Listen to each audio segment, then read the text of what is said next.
welcome to another Molten Chat. Good evening. Please let us know if you can hear us in the chat. That's always the first thing we have to do so that we're not sitting here with all the microphones muted. Let us know that you can hear me. And we have Anna Martinova over here. Say hello. Hey, everybody. Hey, okay. I hope you can hear me.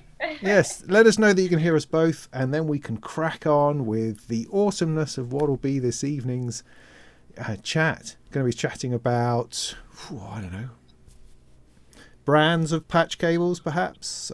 We could talk about flower arrangings and the sort of potted plant that you need to have next to your modular in order to... Oh, someone says they can hear us both, which means I can stop wittering on and we can get on with it. Good. So, yes, as I say, welcome. You're very welcome to join us this evening.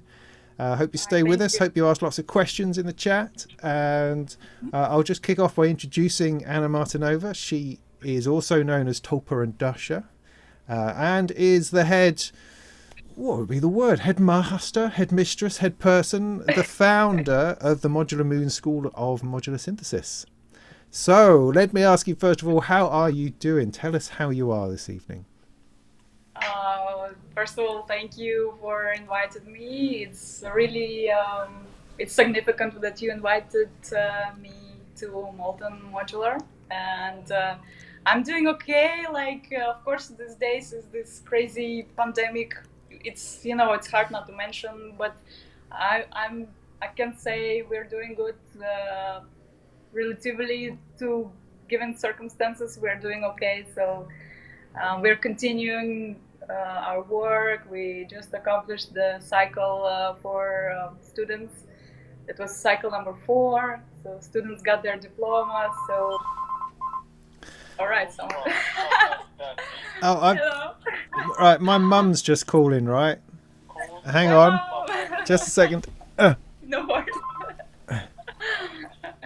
Oh, good, it's been picked up at the house. Sorry about that. That was my mother just checking in, making sure I'm all right, making sure I'm eating my greens and that sort of thing. Yeah, anyway. So, that's interesting in that... because I would have absolutely assumed that your school of synthesis would be essentially locked down for the duration at the moment, but you've still been able to finish a syllabus or running courses, things like that. Yeah, we were closed when the first lockdown was happening. We had to be closed, but we switched quickly to the online training, so we were adapting, and brilliant, yeah. Also it's a form of learning of business when you are actually ready to embrace the changes that are happening at the moment and ready to react on them the most effective way the way you can. So that was pretty much like a lesson number 1, from the situation, and we quickly shifted to online training, and we were doing for some time through the just calling each other and just having group conversation, and the moment when the Dutch said, okay, now it's okay to come out and you can go and in small groups you can gather, the moment that was allowed, we immediately came back to the reality, so to say. So because it's I find it very important, this human contact throughout the learning process. A lot of nuances and sounds you cannot really pass through the mobile phone. It's the microphone cannot pick up certain nuances when I'm, for instance, trying to pay attention of the students. So the moment we were able to get back to realm, we just jumped immediately. And our classes is almost like private classes. We don't have 30 people or 50 people. We have maximum 5 people for the school duration, and we stick to this more personal sort of training. So for us, in our case, it was okay.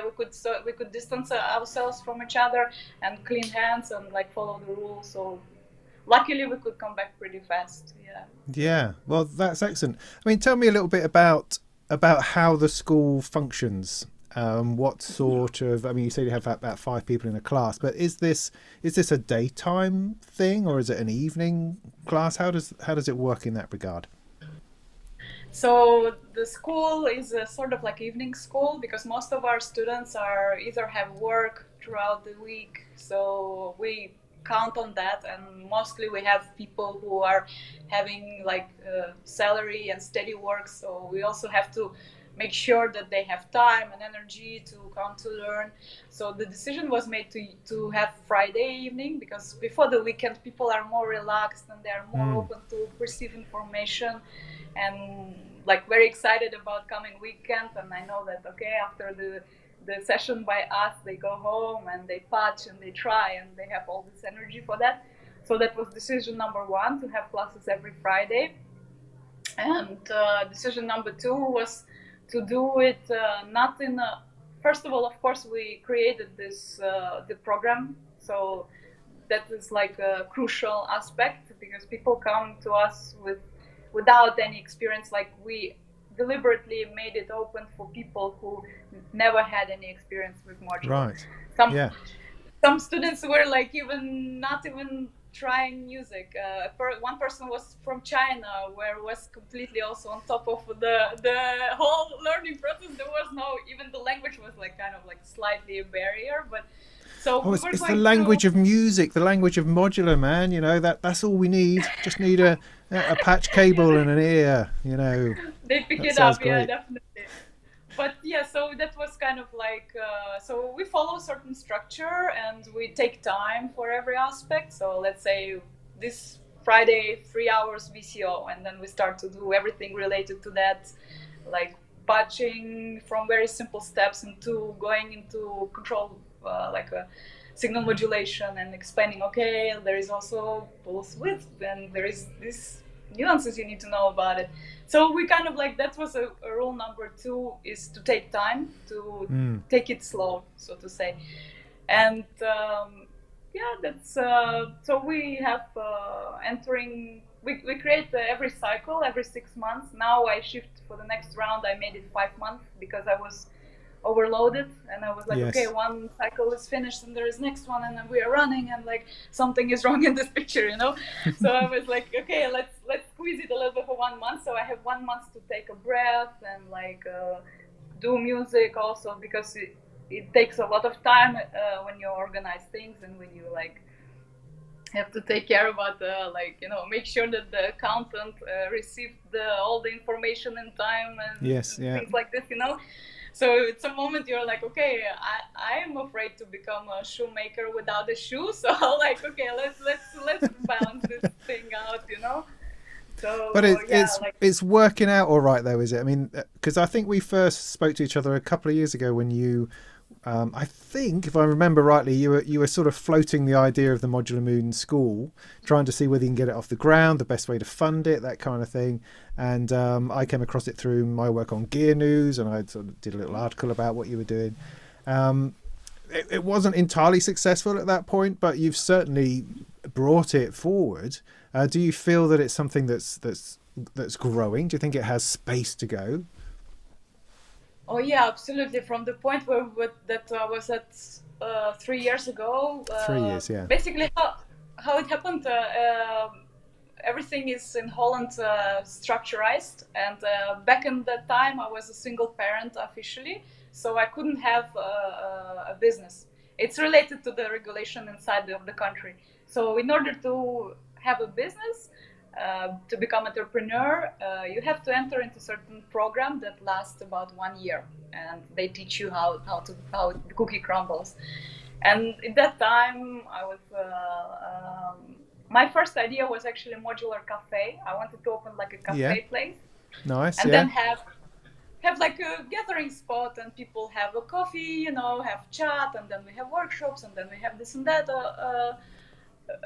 in it. But then I realized throughout the time that it's two different businesses, to run the cafe and to run the whole organization. And then at some moment I was like, hey, why we are not creating a school? Actually, like, there is no place where you can learn it. Like, why not to centralize that in a way and kind of create certain structure on which people can that people can use, and they can learn from the structure. So in that time I had to enter to this program. To enter this program, it's kind of like an exam. You go there, you show them your idea. You know, like those like shows when you go to millionaires. Sort of a Dragon's Den thing. Yeah. So it was like, sort of like that. And throughout this this year, the school idea was crystallizing, you know, and it was crystallizing also through the people I was working with, because they were seeing that, like, hey, why don't you open a DJ school? Like, and I'm like, okay, one more time, this is not really DJing, it's actually completely something else. So then I started to work with them, and while working and teaching them, like, okay, this is about synthesizers, it's about like how you can perceive one, and how you can actually build for your own idea. And they were like, so they were technically they were my first students, and since they were official students, they asked me to write down around 300 pages to explain the whole concept, because it's government, so I'm kind of like claiming their budget with my idea. And I have a right for that in the Netherlands, and in the Netherlands they have to respond to you. Of course, they try to do everything so you are like, they are really like torturing you a little bit, you know, not in a bad way, but like it's exam, you know, you need to, like, let's say I went through first section, they said, okay, we like the idea, okay, jump in. Then 1 month later, second round, you have to again prove if your idea is worth for investment. I went through this as well. Then the third one was the final one, which I actually received only right before the corona started. Like, they gave me the final approval that yes, you are brilliant. Yeah. So imagine it took around, we were already functioning as a school, yes. And their final yes just came like just recently, you know. So basically I was claiming the funds from the government, and in the meantime I thought, okay, I cannot wait until they tell me yes and give me money and stuff like this. I must do something now. So I was already, since I was DJing and traveling, so I knew people around, and I established certain like connection network, and I started to talk to people. Hey, what do you think about this? And what do you think if we open the school? One of those key moments was that I went to Latvia to perform at the festival, and I met Geertz from America Synth. And right, yes. That was he blessed my idea. He gave me all the blessings and said, like, just go for it. I'm here, just go for it. And so I saw the whole wall of the America Synth, huge. Yeah. And I was immediately like, you know, hearts from here, like, you know, like, immediately. I knew nothing about it. You know, I was, besides organizing the whole idea, I was also learning all the time, and I still keep on learning, you know. Yes. It's like, that's my concept was, okay, let's not wait until I'm like perfectly knowing everything, or until the condition is super perfect. Let's not wait for that, because it's time, and time you can never get back. So let's do steps already now. And one of those steps was also a Kickstarter, actually, how we met. And then I sort of like entered Kickstarter, and then I thought like, okay, that's gonna take a lot of effort now if I will pursue this idea. Like, that means I need to work on the presentation, like showing it to the public, all these videos, like everything what Kickstarter demands. Yes. And at that time I thought like, okay, I could kind of like invest my time, energy in that, or I could actually like believe in myself and see what happens, and just stay open and stay all the time transparent and say, hey, check this out, this is what's going on now, this person did that, like donated this module, and like now maybe this month we will find this beautiful location that's gonna be not that expensive, and blah blah blah. So I was like really like not afraid, you know. I thought like, okay, I'm gonna just trust this whole thing to the universe, you know, and yes. and universe, you know, yeah, the universe responded. Well, I think you have to. I mean, otherwise you end up chasing your own tail. You just go round and round in circles trying to make anything happen. I mean, I'm a firm believer in usually when I get envious of other people, the main thing that they've done that I haven't done is that they've actually done it. You know, to actually release something, to actually produce something, to actually make a channel, or to do this. Because so often we talk ourselves out of it. You know, we say, well, either we're not good enough, or we haven't got the stuff together, we haven't got this, haven't got that. Whereas you just have to, you're right, you have to give it to the universe and say, look, this is what I'm going to do, and it will run or it won't. But if you don't try, you're never gonna make that. Never going to get anywhere. You guarantee you're not going to get anywhere, you know, if you haven't tried it. Yeah, I mean, you've also, am I right in thinking you opened a place in Berlin, or you have now a Berlin office? That's rather swanky. So not really quite as such. Basically, to continue this universe trust idea, just very important moment I would like to highlight. At some moment, one person, when I was completely like, okay, this is my intention, this is the idea, here you go, universe, we can make it if you want. A few days later, someone came to me and brought me a huge system, 3104 rack and 1104 complete with modules. Wow. And this person, his name is Nate. He's a good friend of mine. I mean, at that time he was here in the Netherlands and he wanted to go to US. So we didn't even know each other. We barely knew each other. He just came out of nowhere and brought the whole system and left it for 2 years behind. You know? Wow. And that was that was wow factor for me as well. And the thought that, okay, the universe is responding, you know, like something started to happen. Some people started to. Your article was also one of those things that I came to the government. I said, look at this, like people are actually like, people need that. So like they were believing in the whole idea as well, way more, you know, so that was playing an important role at that time. And regarding Berlin, it was later on again, I was starting to meet people, and one of those people I met is Konstantin Zvuk, ZVUK, as is his artist name. He works also for Tip Top Audio as a product specialist. And I invited him to Modular Moon to do the workshop from the Tip Top. I contacted Tip Top and they redirected me to him.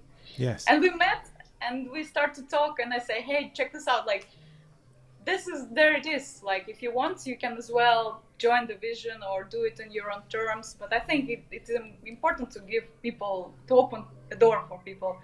And then he said yes, and to start we thought also to do like in the form of like same as we have in the Netherlands, but it's not so easy for them because they have also other work along, you know. So the best balanced out way for Berlin location was these individual workshops that Konstantin and Jessica can give. So that's how it is at the moment, and right now, I mean, if they're fine with that, I'm fine with that as well, you know. So it's kind of course it would be great to do like actual structural establishment like what we have here. Like, okay, we have this like actual, you enter the school and for 5 months you are getting it, you know. But at the moment it's on a workshop basis in Berlin. Let's see what happens next, you know. Yeah. I mean, how do you feel? I mean, I think a lot of us learn about modular through doing, I suppose, but also through a lot of YouTube videos, that kind of watching demonstrations. What sort of advantage does the one-to-one, the real life teaching give, do you think? I would like to also say, reflect a little bit the experience of people who enter who have no clue whatsoever. Like, for example, videos that I see in YouTube usually are pre-patched and it's orientated to people who understand the language, you know, like the person says like, I'll take the output and I send the input into the delay, and then the output from the delay I send blah blah blah blah, you know.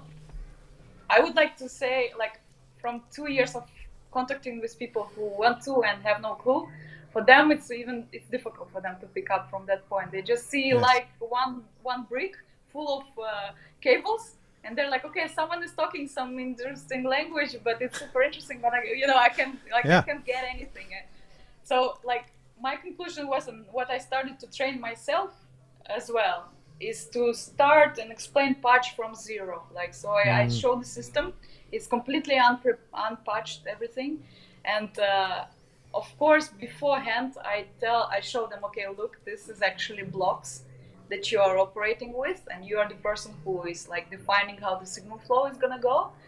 So this is like also first aspect I clarify for people to be, because without those basics, it's like difficult to grasp, you know. Like, you really need to kind of step back and think as someone who never saw this and who is like, wow, what's going on, you know. And then I was literally like, I mean, in the program, you also see that we have like a chapter Eurorack. And then we like I have a case, like I show the case, I even show the rails I say, look, this is rails. They can Yes. be like slide nuts. They can be fixed. There is also this like bifako knurlis, you know, like I go Yes. into those details. Oh, it's vital stuff. Absolutely. Yeah. And then people are like, okay, now I get it. So there is basically this box, and from this box you just technically get electricity from. Yes, yes. And then the next, so there is this building blocks that you are operating with. Yes, and then you see, and now we go to the patching part, and then we start like, okay, so this is what I'm doing, this is the module, this is what it does, and I'm gonna send it from here to there. So really like slowly and very like how to say, detailed, you know, and it really helps because the progress, like I see how people progress, and it helps in that sense. No, I mean that's vital. I mean, part of people in the chat, I'm sure, have heard this 1,000 times, but when I talk about my journey with Modular, my first experience with it, my first serious experience with it, I suppose, was at Synth Fest. Could have been 2016, could have been 2017, I now just can't remember. But I saw DivKid and a few other people do a seminar on it, and I sat there going, I have no idea what they're talking about. You know, I understand synthesizers, I have a synthesizer, but this stuff, you know, they spent 20 minutes talking about power supplies, and it's like, what? So it was completely mystical. And I mean, I've enjoyed very much doing videos on very basic things, but I mean, I've already forgotten that. I've already moved on from that, so that I don't do that anymore, and I forget that people don't know necessarily, and you make all these assumptions. I mean, I was fortunate enough last year to go back to Synthfest and do a seminar on getting started with Eurorack, and I was able to sort of project myself back into that audience and remember what it was like. And we literally made a sine wave. I mean, you know, it took us 10 minutes just to get a sound out, because I was just slowly going through, this is an oscillator, this is what it wobbles, you know, and then it wobbles fast enough and you hear a sound, and, you know, we patched it in, and we got a round of applause, you know, when we got the first noise out. But you need to go, you're right, you're totally right, you need to go down to that level. And it reminds me also that I need to do that every now and again, because I get so busy with one's YouTube channel trying to do impressive things that actually some of the simple stuff is what people need to see. Yes. So I say let's go around Modular Moon then, because Modular Moon is the Modular School of Synthesis, is what you call it. I just got a quick advert. You've released a lovely book. Look at the size of this. So this is fantastic. So this essentially represents your work in putting together the curriculum, or the bits and pieces for. So we can see that. For the school. It's full of fantastic, illustrations and good basic stuff. Lots of words, But I like the idea that you've taken essentially a basic system, and you've stuck with that. I got the right camera. You're stuck with that sort of all the way through. So you do you push them into, not push them into, but are they required to buy hardware, or do you also do it in a software version? Technically, yes, you can do through the VCV rack. Like if you want to replicate the patches themselves, so you can use pretty much VCV rack, for example. I could suggest regarding the software. Regarding the hardware, you can use any other elements, like any other brands. Just of course there would be certain nuances, because every other brand has their own imagination and their own creative flow. So my choice was the most affordable, the most basic, the most cheap modules. That was my first priority, because you hear all these complaints that it's expensive and blah blah blah, and so that's why I thought okay, I'm gonna show the parts where it's not expensive and it's very functional, very very doable, So that's why I constructed this given system. And in the class we also were not only sticking to this system, we also say, okay, let's replicate this but using other modules. So that would give people imagination. And so basically when people come to learn, they sort of in certain kind of, how to say, not a cage, but certain you need to show them the idea. You need to inspire them a little bit. You know, you need Yeah. to show them like, hey, check this out. Preconceived ideas, assumptions about how things should Yeah. be. Yeah. And on top of that, psychological barriers, which is also like a work to do, you know, because you see people are afraid, they are frustrated, or they are shy that other people see what they're doing, and like, Yes. and all kind of, and I feel this, you know, that's why I also prefer to have 5 students, because you feel you exchange a lot with your students. It's a contact, it's a human contact, and you see, you feel some, you know, you see, like I feel, the person afraid. I pay attention.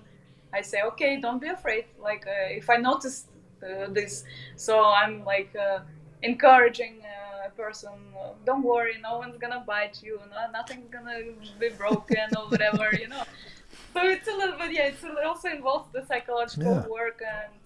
But Eurorack has this problem in that it often doesn't sound very good. I mean, particularly when you've only got a little system, it's very easy just to get a very weak kind of weedy noise out. Whereas if you had a synth, you could get a synth, put a synth down, go to a preset and go, and it's this huge sound. With Eurorack, you've spent all this time and all this trouble, and you just get a beep. You just get a beep that doesn't even make a tune necessarily. So, I imagine that there's a lot of I don't know. There's an element of doubt, I think, in Eurorack where you're going, this isn't very good. This isn't very good. But then if you push through, it then becomes this extraordinary thing. You know, at least that's been my experience. So, what was it that attracted you to Modular? What was the thing? What did that to you? Erica synth. Geert is guilty completely. I say to him, you're guilty. Now I want to open Modular Moon in Mexico, in Moscow. You're guilty. I'm a Napoleon now. I'm a modular Napoleon. We start to laugh, you know. I say, I'm very tiny, and Geert, he's very tall, you know. And Yes. I'm like half his length, and I'm like, you see, like I say, small people are always want to conquer the world, you know, because otherwise you end up invisible, you know. Like, so we laugh about it, but yeah, like actually he influenced a lot. But before that, like how I came to that, I wrote an album, Dusha 2. This was this lady and this lady that is there on the image. Oh, yeah. So and I was invited to perform, and then I thought, if I will DJ chill out music, it's gonna be extremely boring for me and extremely boring to, you know, like what to DJ ambient is like, you know, 2-second job. You just like do fade in and out and you're okay. And so I will be like, oh, I'm bored. So I thought like, okay, I'm gonna challenge myself. So how do I actually perform this music? How do I transform it into actual playing? How did you write it in the first place? Were you writing on computer in sort of Logic or something like that at that time? Yes. Yeah. At that time, yes, I used Logic, and I had Roland Cloud's subscription as well, and I used Pacarana as well. So to generate the sound, like for instance, to record a voice, I love to use Pacarana because it's amazing. Like this DSP is so deep and processing is very pure, and I really hear the result. And so for instance, when I work with the vocal, then I record everything into Pacarana, then I use this audio. Say that again. Into what exactly? Pacarana is from Symbolic Sound. Symbolicsound.com is the company. Pacarana is a DSP. Actually, it's mentioned in the book, so people who stand behind digital signal processing are also creators of Pacarana from Symbolic Sound. I better read it a bit more then. Hang on. It's in the timeline somewhere. Yeah, it's funny. Okay, right, got it. It's just funny that the system is a little bit like out of how to say mainstream, because not many people actually know about it, and I kind of accidentally also pumped onto it. Just somebody just showed me, and then I was like, wow, this is something to go for. And so for instance, relatively voice processing, then I use Pacarana a lot. If we talk about like actually creating an album and actual composing, you know, because for me, like for live performing is sort of like some other workflow which you need to count on, you know. when you are at home in your studio, you have all these tools and you have time and you have a lot of decision-making moments, and you have a lot of like sleepless nights when you are like, oh, I want to write this vocal now. Oh, I think that would be cool to have some atmospherics behind it, and maybe there's like a little glitchy noises in here, you know. Whereas when we are in live performance mode, then it's completely, of course, a different form of thinking, which you have to count on through the process. So yeah, like, so that's the album was actually created in studio environment, and there was no modular involved back in the time. So I was kind of like trying to solve this through, let's say, I also back in the days, I didn't have budgets or money for expensive gear. I could just buy micro granny from Bastel Instruments, which is like a granular sampler, and Quark FM. That was also, and the drum machine from Quark. So this was three machines I had at the time that I could, and Roland also. So I started to configure it. Okay, how can I actually still use the material that was already produced in the studio environment and have something going on through the machines that I have? And yeah, it was looping a lot. Like I would use, my son is squeaking. So I would use like a Pioneer, and let's say I record a song on a CD, one of my songs, and I press play, and then I loop it, and it would give me a loop. And based on that loop, I start to improvise with the drum machine, with the Tristan, rustig alsjeblieft, wacht even, with. You see, that's all my life, you know. No matter what I do, there would be between somewhere like, can you feed me, or can we go to poop? It's like 24/7 parent, you know. But so in that moment, I was having 3 machines, and I started to think, okay, how do I actually build up my performance? So I did like looping mode, and then constructing other sounds, adding drums, adding a little bit of atmospherics, you know, nothing too overcomplicated. Also used a lot of granular, the granny, micro granny, and that was until I got Moog Mother 32 and heard the Solar Rise from Erica. Again, Erica, always Erica in my life, always Erica. Someone like Erica is always leading me, you know. And I heard that improvisation from her, and I was like, okay, immediately we're getting Mother 32, bam. And that was the start, because there's this patch bay, and then, okay, what we're gonna do next with that? And then the school started to roll. But how did you find the transition from going from a computer performer, perhaps?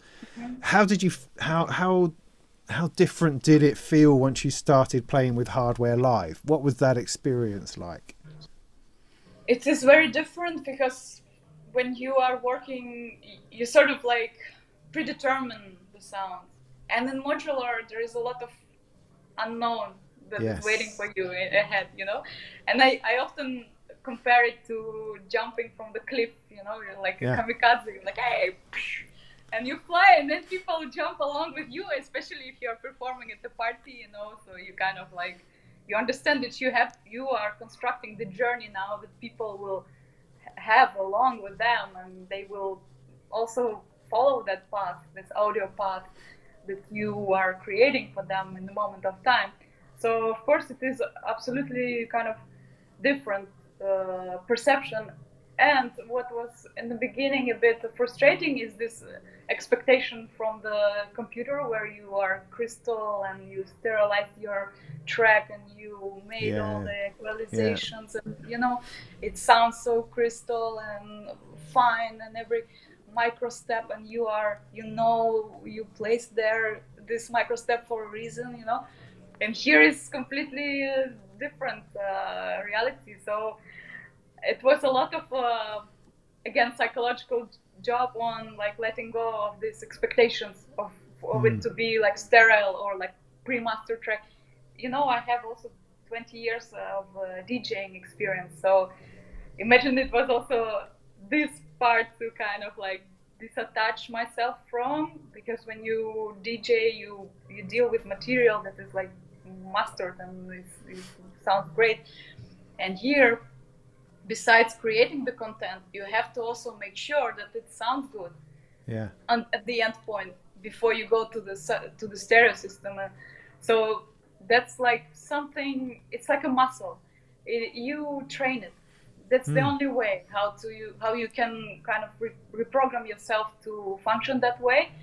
In my case, the big importance was that this 20 years of DJing already before, I would have a gig and people invite me to play, and I know the organizer and played there like 1,000 times, and I'm like, hey, can I bring like modular next time? Like, can I try it? You know? And they're like, yeah, sure, you know. And then I'm like, bring it. and like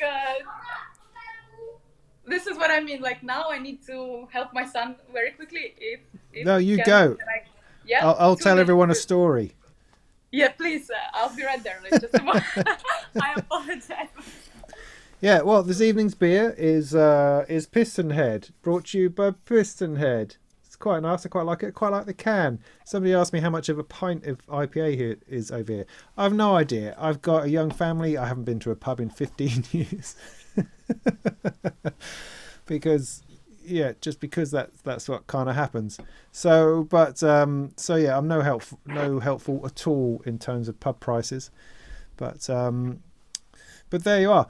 But I mean, one thing Anna was saying that really strikes a chord with me is this move from computer to modular, which is something I've spoken about a lot. It is fascinating because, you know, I mean, I've performed, gigged with a computer running Ableton Live, then Ableton Live with a launch pad, then Bitwig with a launch pad, and then you're spilling out into little synthesizers and little boxes onto your desktop, and it becomes more dangerous somehow.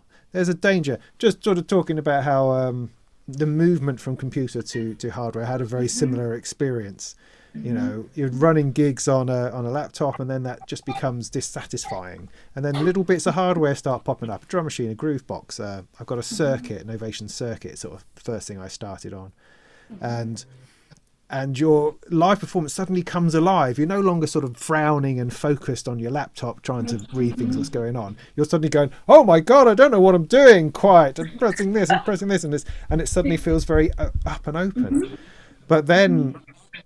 but it's still under control, you know. And then moving to modular, it's a whole other step, because you do lose that sense, you lose that security, that sense of safety, and you can't see, you can't hear, patching at home in those little Eurorack sockets is fine. Patching on a stage where there's no light and you're standing up suddenly when you were sitting down previously, you know, there's a lot of I'm sorry. Problems. Let me tell my son that I'm really busy now. He clearly doesn't get it. I'm sorry. Want this dat ik ben echt bezig nou alsjeblieft niet praten met mij, oké? Mama, ik denk niet maar.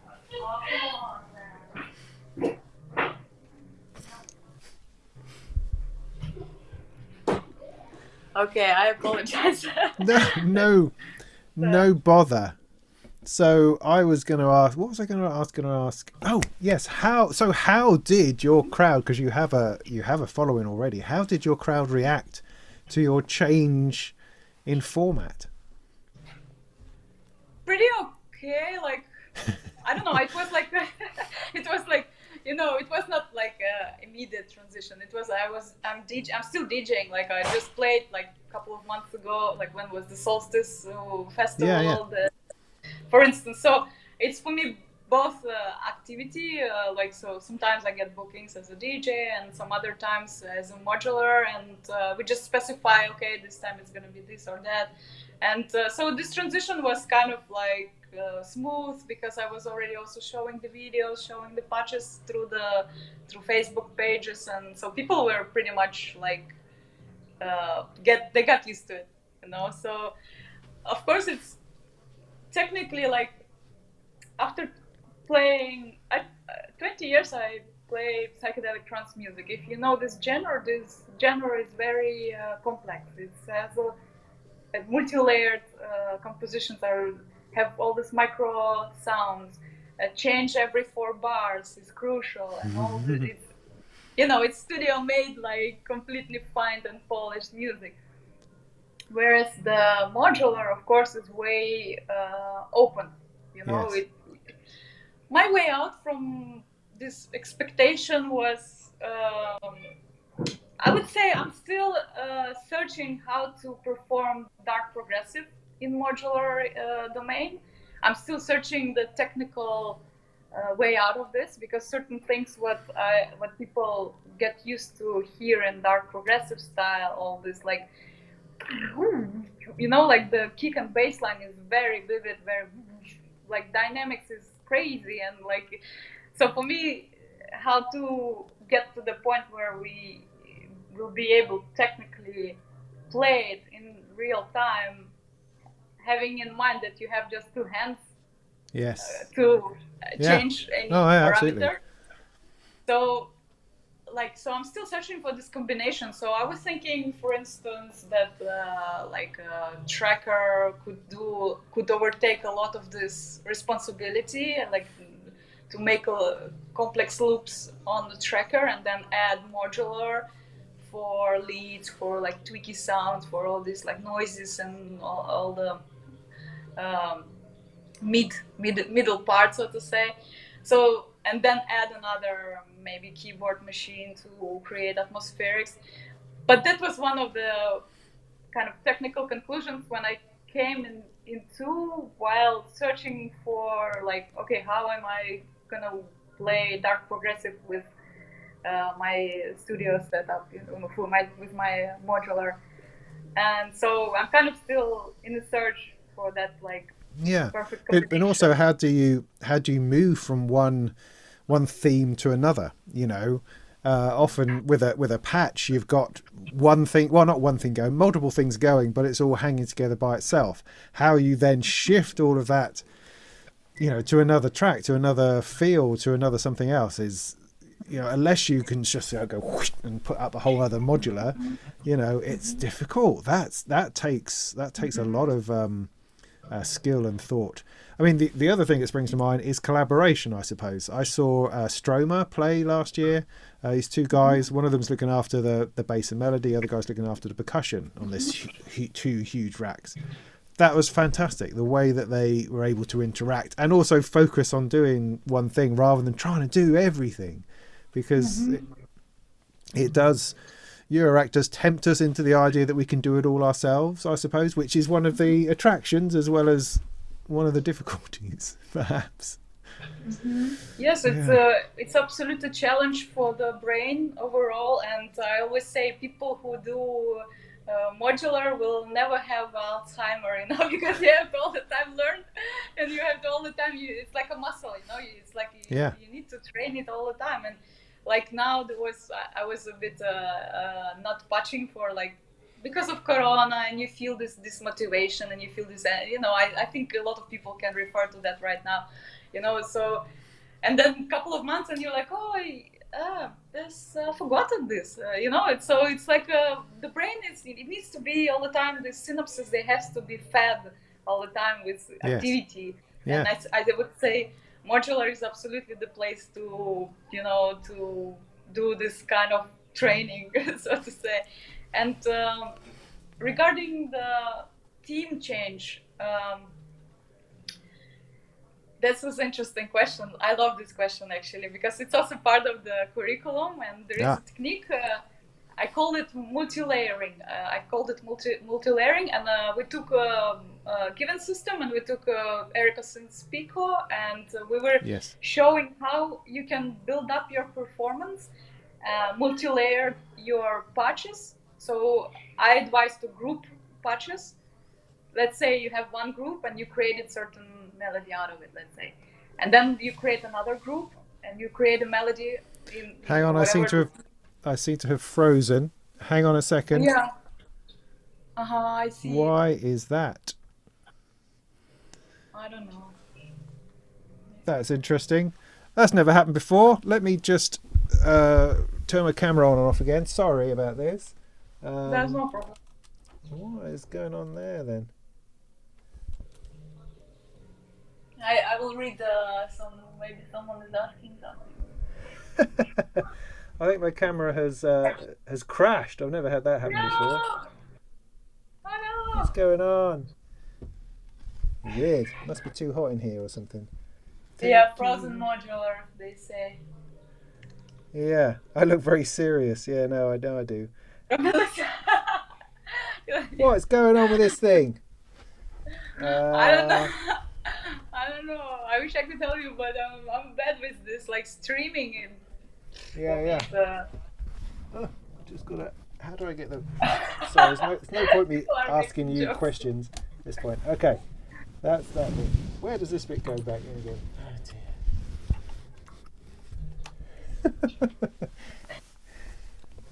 Oh dear. Oh. What should we do? A very complex analysis. No, you're all right. Oh, look, my card's full. Not that I'm recording anything. Hey. Oh. Hey, rescued. nice to see God, what you. was that about? That happens. Yeah, that was weird. Yeah, go. So, basically, the advice here is to group voices. And to, like a lot of from DJing world, I brought into modular world. Like a lot of this experience of this mix and this smooth transitions. Yes. Don't worry about me. You keep talking. I'm listening. That's fine. That'll do. All right. Yeah. Yeah, smooth transitions, grouping. So what? So you mean physically grouping within the rack itself, or are you just talking about the way the things are patched together? Physically grouping within the rack itself. Yeah. That's like, let's say, imagine you're performing. Normally it's about 1 hour. So 1 hour to translate it to DJ world, it's about 12 tracks you need to mix in and out. So it's about 6 minutes each track. Let's say 6 to 10, 60, so around 6 minutes per one theme. When you create a patch, you need to also make sure that there would be some kind of evolution over time with this patch. Yes. And then you need to make sure that you can morph this theme like harmonically as much as possible into another theme. So usually before performing, I'm thinking through, okay, I'm going to start with, let's say, some arpeggiatic melody sent into effects, and I'm going to play around a little bit, maybe filter it, maybe add some LFO into CV control, and let's say I use the VCO, like a wavetable VCO, so if you feed it with LFO, there would be some interesting jump from one waveform to another. And that gives already something interesting, something is going on. Nice.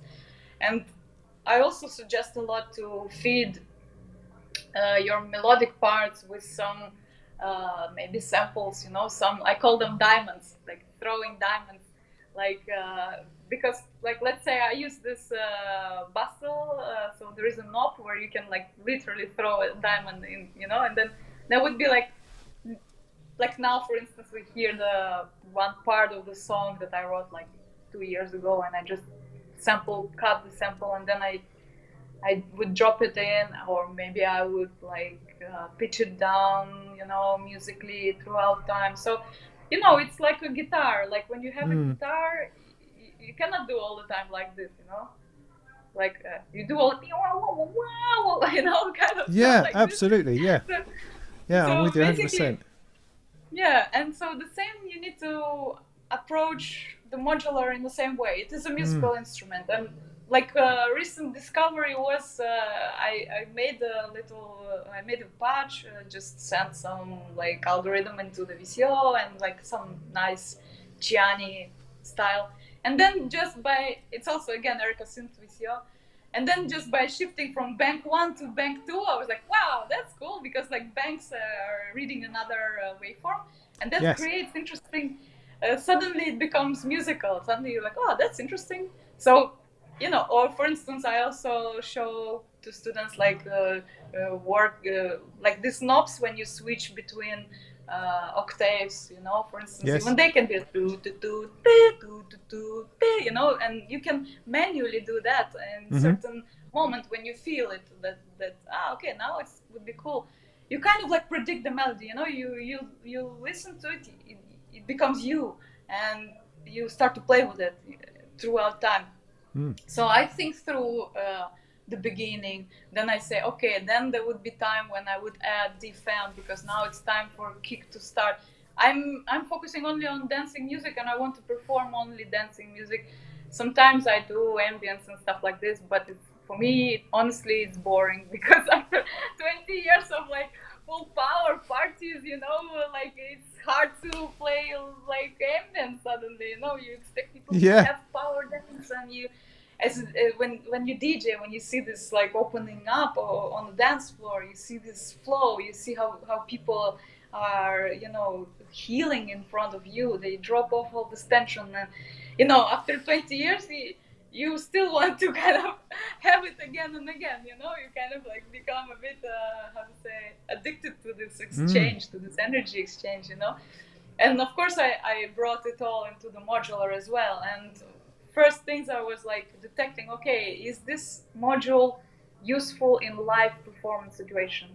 Like, there's a lot of wonderful modules which I could basically use mostly in studio setup configuration, or while experimenting, or like let's say I'm like, oh, I'm gonna create a new album, so now I collect all the material, record all patches or whatever.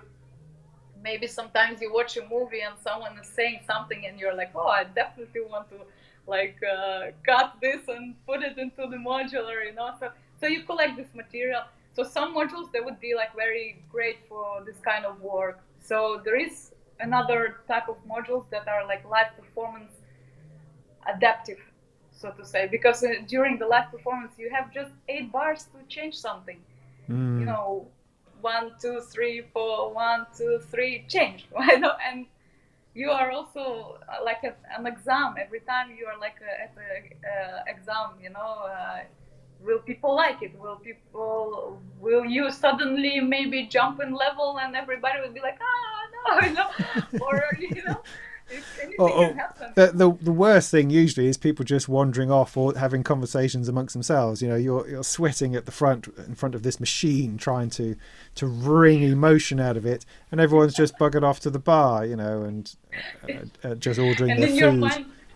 Your mind, and in your mind it's like time travel, you know, like, yes. Perform, you know. So of course, as a performer, you have to keep all this in mind, that there is no time for you to go to menu dive and search for this particular sound. You need to be prepared already ahead, and that's why this is that case when the simple modules are key, you know. And then of course the planning. You know, let's say you created a patch and it's great and you want to perform it, and then you go to a party, pre-patched system, you go to the venue, and then I had the situation when the cable was broken and the jack was inside. No. That was another lesson to learn. After that, I was like, okay, I will never gonna go to a party pre-patched. So I'm gonna just go through this. I'm gonna remember my patch. I'm gonna, you know, that was one of the lessons. Yeah. But that's serious learning, that is. I mean, I had a Molten chat with Eden Gray. I don't know if you know Eden Gray, and she performs unpatched. She starts every gig with nothing patched, and she patches as she goes, which I find terrifying, the idea of that. Completely mind-blowing. But she improvises. You know, she has not necessarily a plan, but I mean, she spoke about how when you're playing with your modular, you're essentially learning an instrument, and then you take all of that knowledge and then you perform it. It sounds like you do have a bit of a similar approach, but you're I sense that you like to be in control of your modular. You like to show it what it is that's going to happen next, and you've got all this in your head, and you're able to translate that into the machine. Would that be a fair thought, do you think? Of course, there's a lot of place for improvisation, and but yes, I would say yes. I think okay, let's say how I'm gonna evolve this particular melody throughout time. But in the moment of time, of course, it's becomes sort of like intuitive, and you kind of like react to what you hear, because the key here is also to listen a lot and and react to actually what you are hearing. And that's probably the major tip. What can be because when you hear, okay, I changed the certain parameter and this happened. All right, so now I must respond to what happened.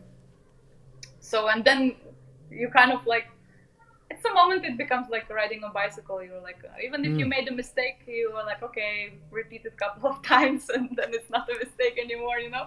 So it's kind of like, forgive yourself also for mistakes. Like, forgive you. I was having parties where I brought like tons of gear in the beginning, when you don't know much, you have like huge system, and you're like, oh, my kick is like going through this system, and that's just my kick, and the rest I didn't learn yet.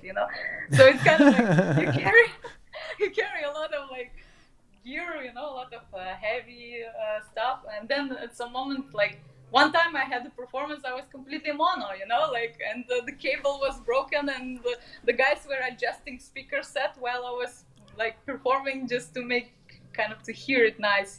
So forgive yourself for this. Yeah. Some moments you will be embarrassing, and we all are embarrassing time after time.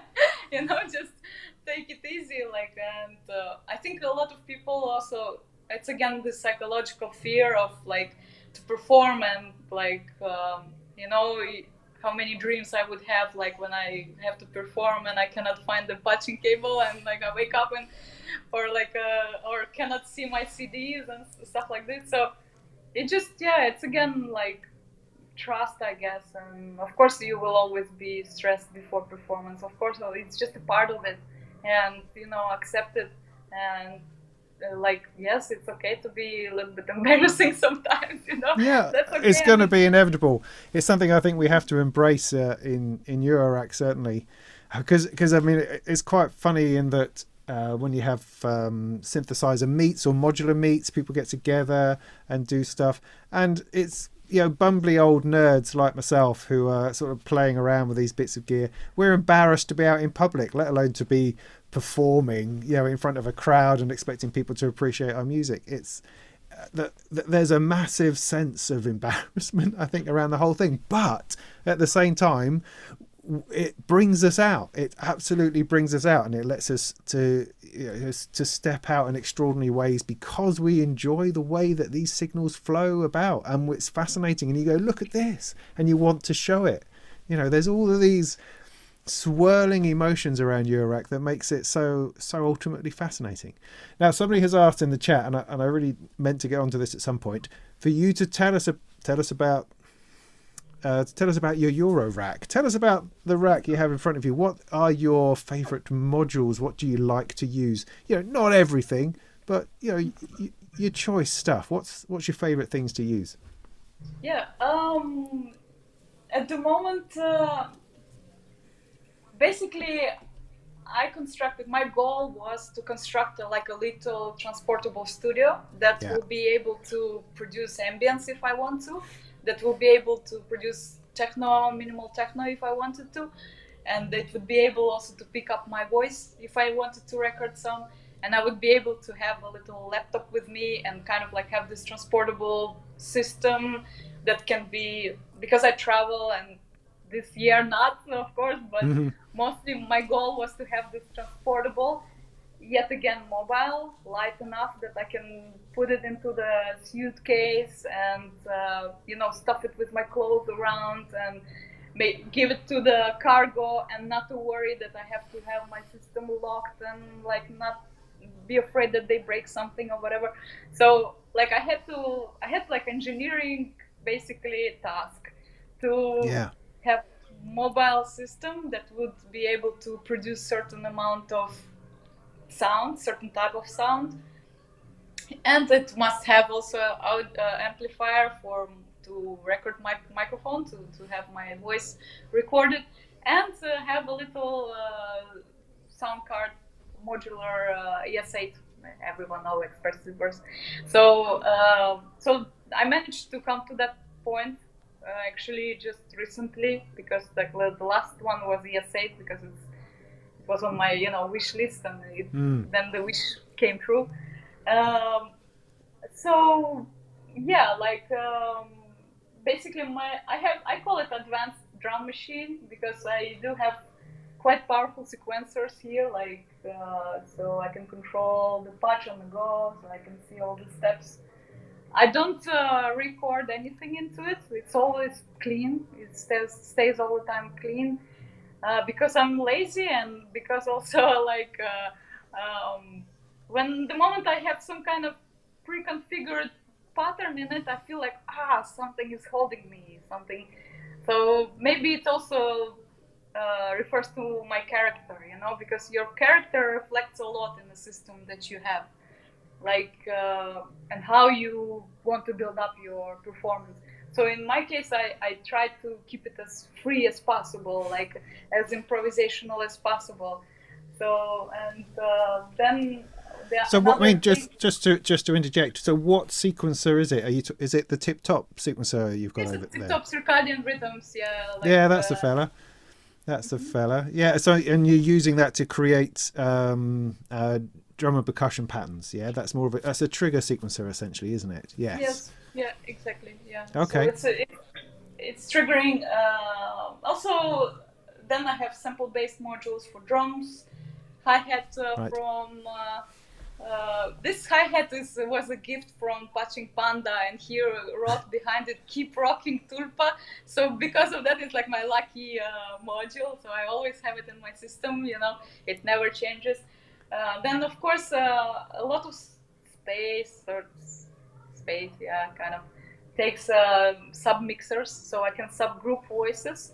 Right. And then I can do something with them. Like, let's say if I'm thinking about like ambient set, I would group all the voices that I would send into effect chain into one group, and then this group I would send through the effect chain, because there's always only one input, so you need to kind of route the signal so all the sounds have the access to effects, for example. Yes. No, I mean that's vital, I think, in Eurorack, because you can fill a whole rack with effects, and the same with mixing. The mixing and effects side of Eurorack is difficult. I think that's why so many people do use an external mixer, which I don't want to use. I don't want another piece of gear. I want it all within the thing. So you're right, trying to route. Yeah, you need to. That's a really good. So you see my brain's going now. Really, yeah. You got a group. You got a sub mix, and then you need to be able to switch that through. That's another reason why I need to use that switch that somebody sent me that I haven't quite sorted out yet. Yeah. No, keep going. This is good. So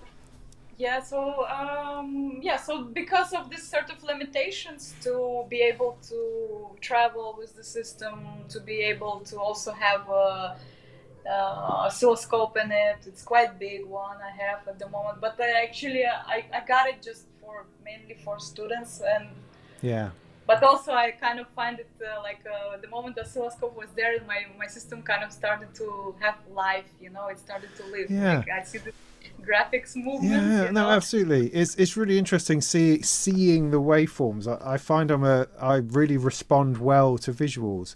Somebody else actually asked in the chat whether you incorporate light or visuals into your sets. Is that part or driven by your rack, or is that completely separate? Lighter part or lights? Lights. No. No.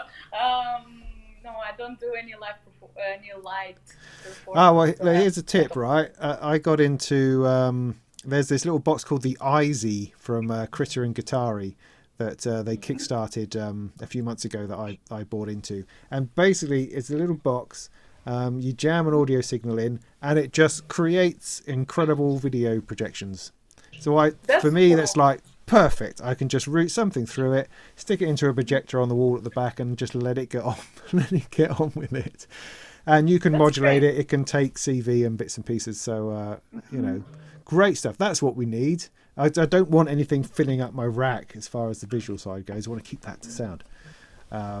Sorry, I interrupted you. And Yeah. So what? Um, Keep going. Yeah. yeah. So actually, that's a cool tip. Actually, that's interesting because it can definitely create more atmospheres. Uh, my idea was like because of the corona again, these limitations, they're sort of like pushing you to find those ideas on the edge, like we Yes. call it. And then I was thinking, why not do like create immersive type of performances? Let's say create this 5.1 experience or quad experience, and then let's say make the visualizations from the top, and then let's say put those like fat boys where people can just chill, and like immerse into the sound, like create like create this like a light, like visual part of performance together with the audio. I think today also we got used to so much of information that is bombarding 24/7, into our world, like when you have Yeah. a mobile phone. And so we got used to certain like influence, so there's a certain like amount of entertainment from the outside world. So yeah, that's pretty cool idea. Like I never did anything as such that like music plus lights. Actually, I would try definitely. And yeah, regarding my system, basically I came to that point where I can be completely mobile within one box. And additionally, I have DFM, so DFM would be my kick bass. Right. How many questions are like that? I Yeah. bet Yeah. you can. Yeah. Moog owes me now a new DFM and a new Mother 32 because like how many I sold, like nobody knows. Like the whole time, DFM, we're buying. I'm like, yeah, Yeah. buy. Yeah. So No, I've heard nothing but good things about it. In fact, I mean, I asked the internet for recommendations for a kick drum just the other day, and the DFAM, funnily enough, came up a lot. And I'm going, no. I mean, a kick drum this big. No, I don't want a kick drum this big, but whatever works. Whatever works. if you have a sample that would be triggered, let's say, and that would be your kick, you can go only that far. Let's say, okay, you can change the pitch of the kick, or maybe you can change the sample itself, the sounding itself, but it's always going to be the same because it's a sample replaying itself. Whereas in DFAM case, like, any other change of any other parameter completely changes the whole spectrum beautifully, which is a great. That's my compliment to the engineer who did this machine. Like that's just very intuitive, and indeed very like immediately suddenly you have all this like atmospheric in the air, and that's what I really appreciate, and that's why DFAM is like my instrument, like my number one instrument, like in my setup. That's really Without interesting. it, I don't perform. Because if something goes wrong in there, I can always have a kick and bass line, and people are gonna be like, "Yeah, we have a kick, whoa, that's like kind of, and it's like you have also you have an A-step sequencer, and you can change pitch per step and velocity per step, and then like the moment you change, let's say second step, you change the pitch a little bit, suddenly you have it completely transition into a new theme. So to actually come back to this question about changing themes, yes, it could be not only that you, let's say, prepare one group and another group and like listen ahead how would they communicate with each other when you transform from one into another. So will this transition be harmonious, or will it be like, suddenly such a dramatic change in like root note is completely different, and you hear it like, that's very very like very different. So of course ahead you kind of like prepare and test it. Okay, do they sound good? You open them in the mixer. Sounds good. Okay, close down all the other channels, open only the first one where the patch you started from. Yet again, the transition also could be like throughout the patch itself. Like for instance, sometimes I build the patch.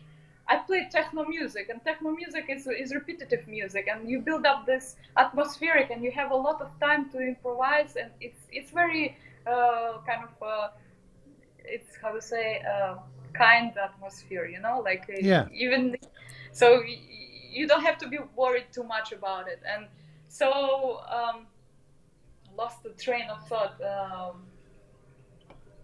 What was I talking about? Yeah. Anyway, we're talking about transitions. I mean, transition. one thing that occurs to me, I spoke to Finlay Shakespeare on this show a few weeks ago. He's from Future Sound Systems, and he sings. That's his thing. So he performs modular, but then screams, sings, those sorts of things, performs over the top. And one of the interesting things about that is that it means that what you're doing on the modular, first of all, has to be simple because you're singing, but also inevitably is, because when you think about music that involves a vocal, the vocal tends to dominate and everything else supports it. And you can have just a simple beat and a bass line and a little bit of a noise from time to time is more than enough to run with a vocal. And in some ways that's a good way of simplifying a live performance. If you have some lead instrument like that, a vocal in particular, I think can be a very good way of doing it. But we do tend to shy away from that. We like a lot of electronic noises, but it can be much simpler.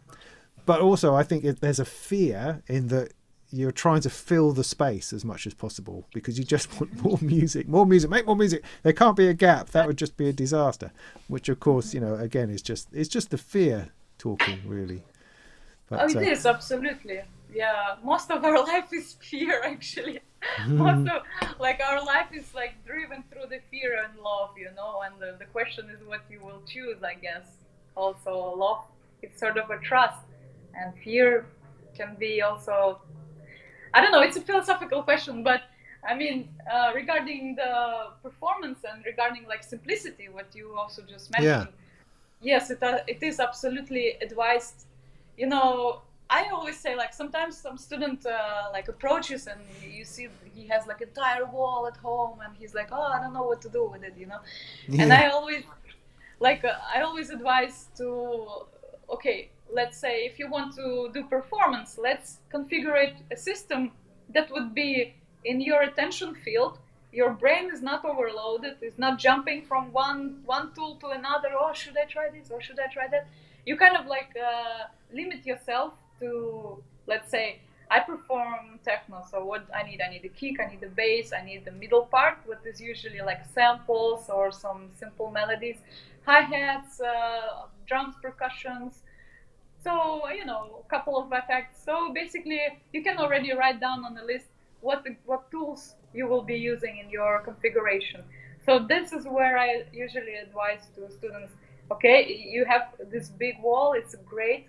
It's your studio system, you can generate a lot from it, absolutely use it and everything. Yet when we're gonna talk about live performance situation, let's configure it some small system which you're gonna know your 5 fingers, we say, when you will know every module what it does, and in case if there's gonna be some error and you hear I perform and something is not okay, then you will know what was the source of this error. Sometimes I get some glitches or whatever, and then I know this is from there, so I can quickly unplug it, and make sure and quickly fix it, maybe if it lets me fix it. Some of them you have to turn off and turn on and then it's good.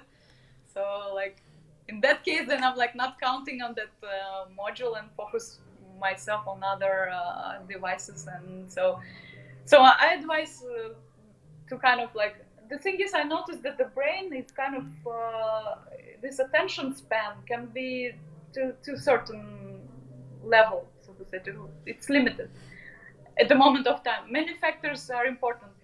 We are usually very stressed before performance.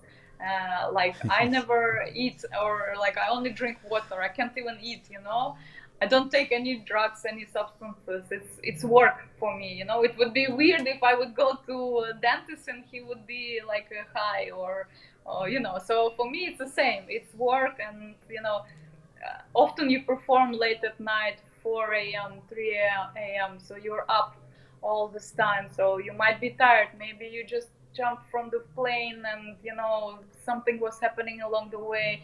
So many factors that can influence into your energy level at the moment of time, and you can't explain that to the crowd, I was tired, And So yeah, for me it's a discipline. Like I always have this ritual. Like at the Modern Festival, I was performing 5 in the morning and or something. Or God, uh, 5 in the I morning.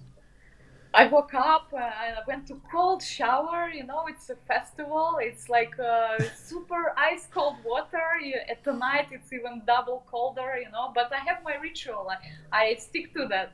Like how to say, despite of everything. You know, and and then I'm refreshed, and like this routine kind of helps me also to like, okay, now I'm in the mode of performance. Now we're here. Okay, let's start. You know, and yeah, that's my approach. And regarding my system, yeah, it's not a very complex system. I'm not having anything super complicated or super expensive. I have like maybe the most expensive module I have is this Mordex data. That's the only like price comparable. Like expert slippers is also in that price range, but the rest, like I have very simple ohm panning mixer, stereo mixer. Like it was costing, I don't know, maybe £70. It's some Yeah. British company, so I'm still carrying it, you know. Then I have tip top effects these are new effects I bought just now, and because of the The size tip of top one. The tip tip top top. one, Yeah. the Echoes and this Yes. Verb. So I'm still learning them. I still didn't figure this fidelity part, and so the idea is that you can drop some voltage to affect the effect, but I still didn't have time to actually focus on those modules. And then I do use filter on the group of drums. So I also group voices Mm-hmm. by their nature. So let's say drums are in one group, all the voices that require post processing in another group, and then these groups come to one point where I can send them to the mixer, and from the mixer to the output. So, and um, the this sculpturing of the sound is also happening.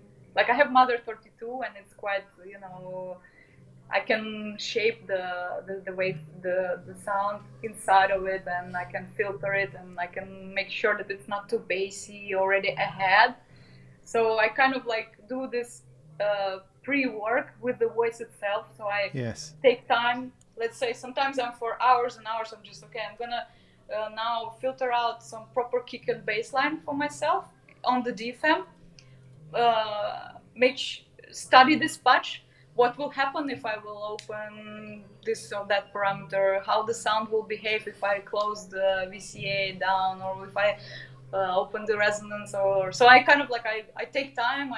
I study how far I can go with this particular sound, what I can do with it, and then next voice. Then I learn this next voice. Okay, what are disadvantages? Like okay, this sample, if I put it down.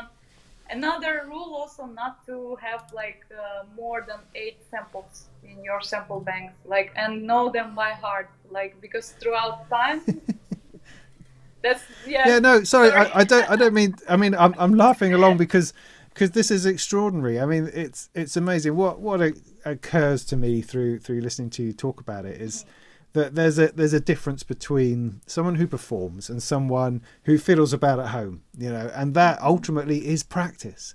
I mean, you Absolutely. obviously learn and love to learn your equipment, and that's so evident, you know, in what you're talking about, and you know, in the music that I see that trickles out through Facebook very, very regularly. It's a lovely thing that happens amongst the field of terrible patches and noise makers that goes on.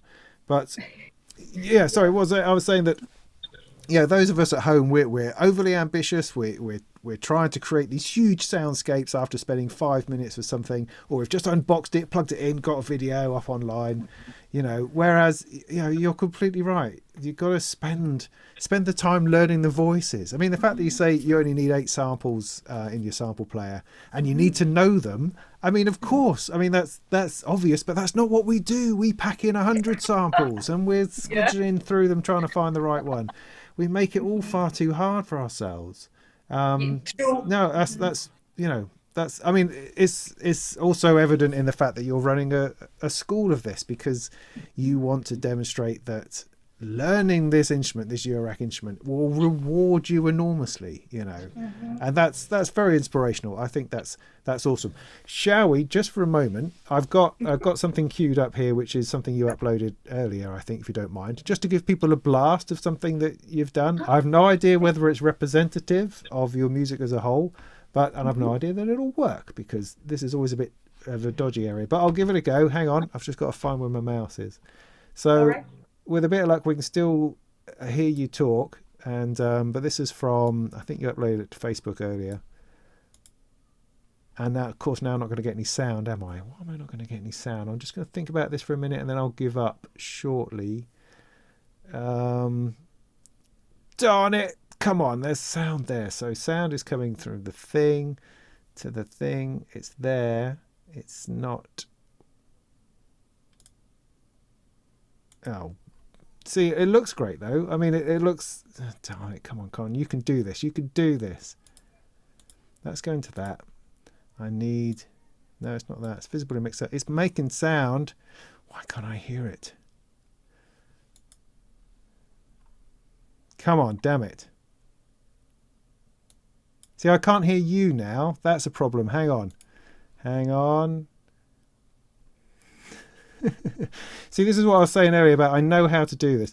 Like I say, I know how to do this, and then I come back to it and I go, I have no idea how to do this. And then I was doing it a minute ago, and then I know I'm not. Hang on, just bear with me. There's a button I can press that's going to make it all work.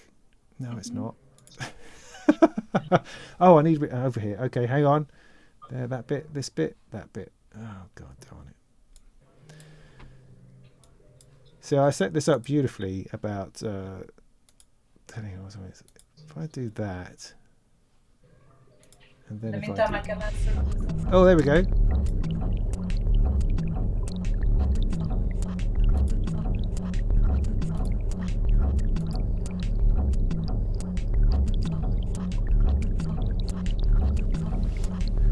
See, I'm a genius.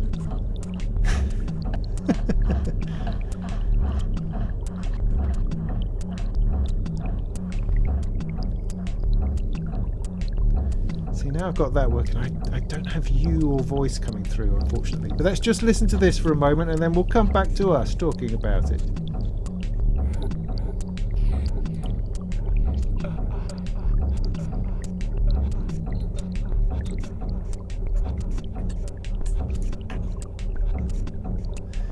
Is your voice coming through now? I don't know. I was just typing some answers. Okay. Yes, I can hear you again now. So is this, you uploaded this earlier, I think, onto Facebook. Is this, how does this relate to your normal output? Is this typical, or is this very sort of chilled and downbeat for you, or? Yeah, it's chill outish. Yeah. Lately I feel, I always do what I feel. I'm guided by moment, by emotion. So if I feel like now maybe it's better to play this slower, then I just do it, So lately, because of all this, whatever is happening with this little apocalypse that we go through, I tend to more chill out stuff. Yeah. Yeah, it's a very quick patch.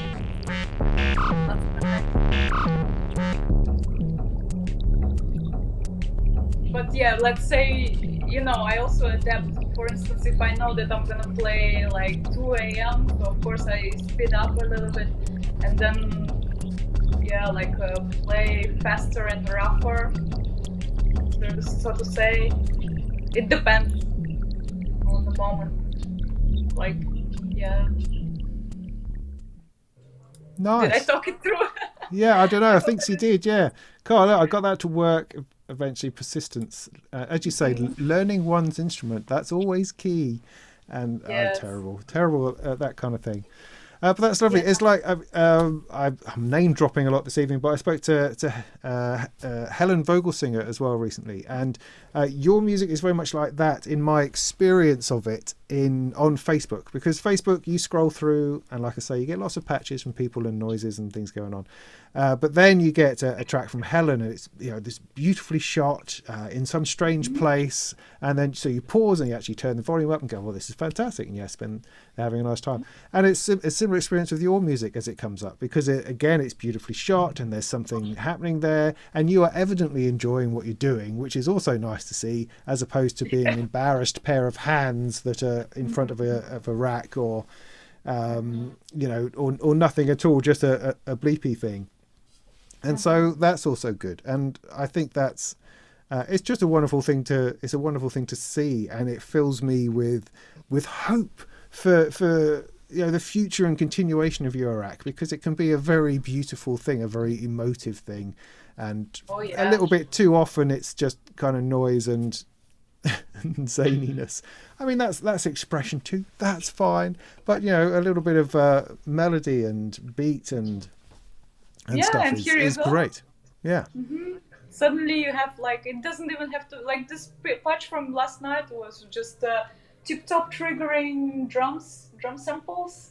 So I have the Pico drums 1 and 2. So let's say triggered 1, 2 samples, 3 samples, hi-hat and DFM and the sampler.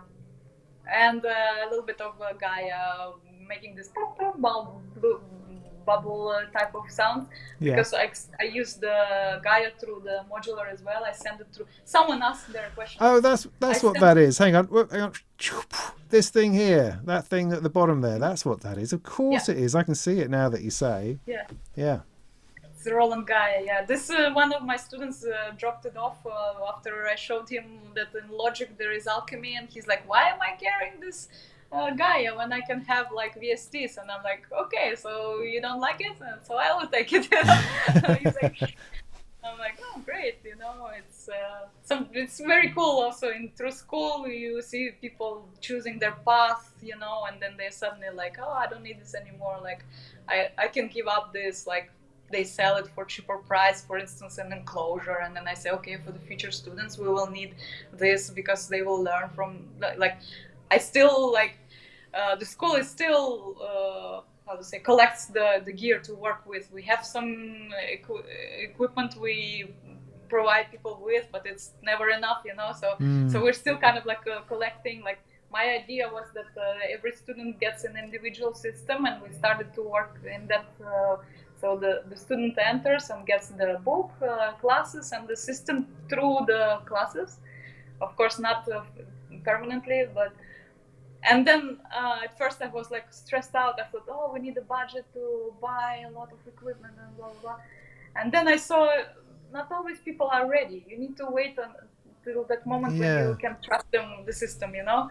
So, and then again, referring to this question, how the whole thing happened, it was also organically kind of like, I was just trusting a lot. Like, it took a lot of nerve to kind of like, we get used to the modern world, the modern business. They all the time drop some kind of dust into people's eyes, you know. They try to convince you that they are like already perfect and you catch bodies, you know, like. And that means if you want to start a company, you would need some serious budget to match this expectation level, which is for the starting person is never a case. Starting person have nothing, you know, except maybe something that they share from their own, what they collected for themselves. So I was kind of, in that time, I was also thinking, okay, I can fall into this like global economy, like capitalistic trap, you know, get myself a super big credit and then stress out if I pay it. And that will be completely unenjoyable, because I will be all the time stressing out if I have money to pay the credit that they gave me, you know. So that's why I was like, okay, my priority, and I believe that this should be a priority of every person, to be happy, first of all, to be happy, you know, to be healthy, happy. And then when you are healthy, happy, you have all this capacity to share it with other people and be, you know, not stressed out, be adequate and be happy from what you are doing. Yeah. like your passion can destroy you as much as it can also help you to develop yourself and help you to also learn yourself, because it's basically path of self, again dropping a little bit to philosophy, but it is all part of self development, self recognition, self realization, and Mm. your character is shaping your destiny in a way, and if you are self reflective and you are like, okay, I see this. That was my fault. I was not attentive enough, or I was lazy, or if you are able to self-reflect all the time, then the business can actually. Business, it became like a bad word a little bit, like they assume you're like making money, like big bug, No, business is just business. I'm busy with this because I love this. Like this is Mm. my life, and all my like I was always dreaming. Sometimes I listen to music and it's so beautiful. I want to melt Mm. with it. I want to become one with it. This kind of strange, maybe fantasy or whatever. But like so. Then this philosophy, like from the beginning on, like relatively to Modular Moon, I started to like, hey, don't fall into this trap of the banking system that expects you to have so much to be able to function. In the end of the day, if you kind of like start to dissect your own self, often you can operate with very minimum, you know. Of course, I was lucky. I can't say that I was lucky that Nate dropped off his system for a couple of years, and gave me Yeah. this time to build up my own reserve and learn along the way, So I was lucky. The universe was sending beautiful people on my path, who were like believing in me and like, and encouraging me and etc. But then again, like the lesson from this is also that not always what they tell you how you should function to be successful is the truth. Sometimes it can Mm. be completely destructive and completely like so you become a slave of your own idea, and that's what I was always like very sharp on that, like because I'm very free spirit, like I come from psytrance music, and people tend to experiment with psychedelics in there, for example. This topic can be open these days, and I'm very happy about it. So, and this culture taught me the freedom of spirit, like this, how important not to become a slave of your own passions, of your own love, of your own desire, how to be like, how to function without this strong, that it starts to drain you, and it's very, very difficult balance that I also started to learn lately with the book sales, for example. Some moments, some people say something and you react, and so it's not easy. You are like a sensei. You have to be Zen Buddhist and like, but it's, No, it's but very we difficult. can't do that. I mean, I think that's inhuman to not respond to things. I mean, I think what you're talking about is that there's often a very narrow definition of what success is. Success in business terms as opposed to success in what you're doing. I mean, I see success in moving someone along a path from not understanding something into understanding something. That is success to me. Not whether they paid you for it or fulfilled their invoice. It's whether that you've moved that person down that line. That's far more Yeah, yeah. rewarding, far more something to that than trying to live by numbers. But also we have to respond to people. I think. I mean, we can't as people who are putting ourselves out there. There's inevitably going to be things that come back at us, and we have to. I don't know. We just have to develop our own mechanisms by which we cope with that. Sometimes I shout at people a little bit. Sometimes I can be sarcastic. Other times I can be as nice as pie. It just it just depends. You just have to do it for yourself. You have to work out what response isn't going to keep you up all night. I think I find, and I don't always get that right. Yes, that's a tricky part. Yeah, like I'm still struggling with that. I cannot say that I'm like, sometimes I react wrong way, and I see it from myself. And with some people, I was a villain as well, and like for sure. And maybe I was stressed out, and the person is like, stepping on my blister, and like, so I apologize whoever don't like me for, all the haters. I'm sorry for being hate triggering. But I mean, in the end of the day, that should not be like a certain, like a defining factor of who you are as personality. You are who you are. You need to be very strong in that knowledge that, yeah, I'm okay, I'm not doing anything bad, yeah, maybe I make mistakes along the way, but I mean, come on, I'm still doing, so I'm still here, we're alive, and okay, the show must go on. Yeah. So I mean, so is Eurorack a path to self-realization then, would you say? Oh yes, absolutely, yes. That was one of the first conclusions I came after interacting with this and seeing how people establish their own system when they enter to the school with nothing, and then throughout the time you see how they build up their system, and you see how they reflect their thinking into the system, even their own frustrations, even their own fears. Let's say they want to have this safe zone, and they try to build this safe zone, and you see it's reflected in their configuration. And so my task is pretty much like kind of navigate them into the direction, share my experiences, but yet give enough of space for their own self open up, so like it's kind of like, guidance, but not dominance, like it's like I would say it that way. And you really see that people, one of the in the school we have exam, actually, in the end of the classes, students go through exam, and it's like a theory part and a practical part, and the practical part is always a 20-minute performance. First time people are performing in their life, and you see how challenging that is, and you kind of we support, and we are like, yes, besides that, we also stream it, and they understand that there's a lot of people who are looking, and I can imagine what's going on in people's head at this point, and you see it, you see the person breaking through, and you see, and it's amazing to observe this process, and that is probably what is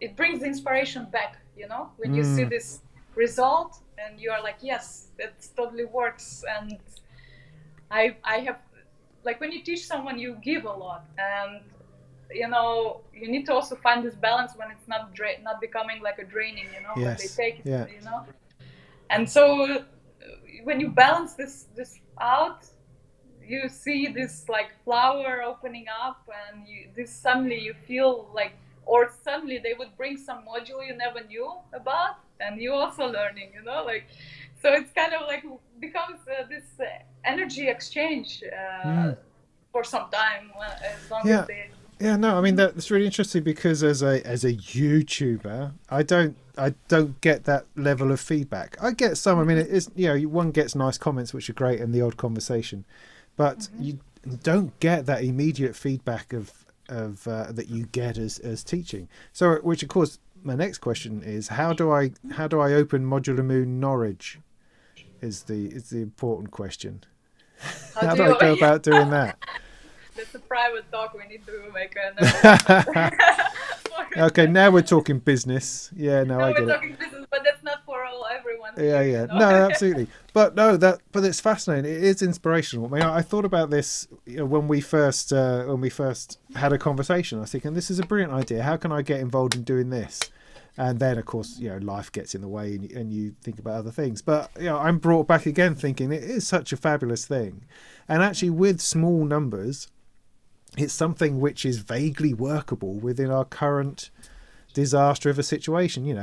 If you're not singing at each other at the very least, there's potential. There's definitely potential there, and it is such a wonderful thing. I so enjoy taking people through these things, although I'm also very comfortable at home. Thank you very much. I quite like the security of my walls and my that sort of thing, and the fact that no one can criticize me to my face. I can say what I like, get that out there, and then deal with it afterwards. But yeah, no, fascinating, absolutely fascinating.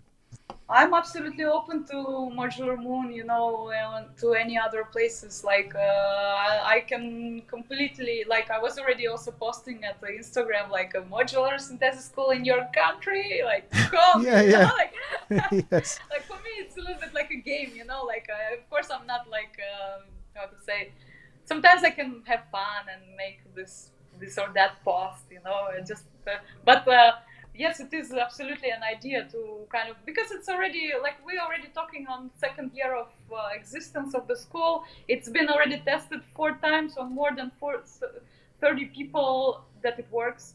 So that works. Like, for example, when we were writing book with Pete, we would write an article, on next Friday I go and I read it and I hear the questions.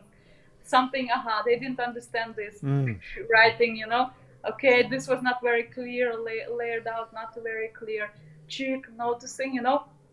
Coming back home, rewriting, pointing out attention and say, oh, let's, like, for example, harmonics, that's very confusing part. And I was saying, okay, let's show them how they look like. Let's show how, like, what that means, you know, like what you can do with it.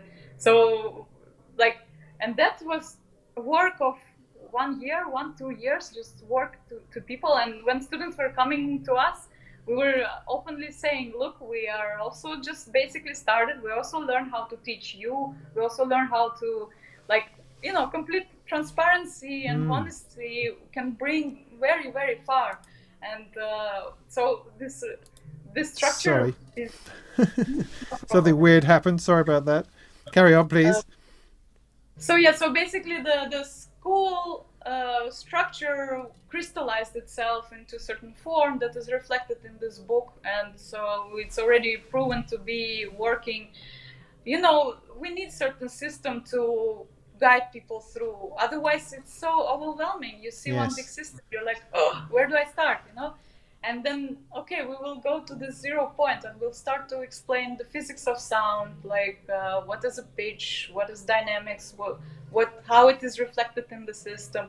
Then next moment, we're going to jump into Eurorack and we're going to specify, okay, this is certain environment, certain standards that you stick to for the reason of blah, blah, blah, you know? So, but we need those things. I mean, as we spoke about earlier, the level, the things that are missing, because we make assumptions that everyone's been reading magazines as long as we have, or have been listening to sort of music or watching people perform, and people haven't. I mean, I'm forever answering questions on YouTube, in comments and stuff on people. You know, I've done reviews of audio interfaces, and there's people, of course, there's people who don't know how a microphone connects to your computer. They don't know what that socket is for, the output socket. What do I plug that into?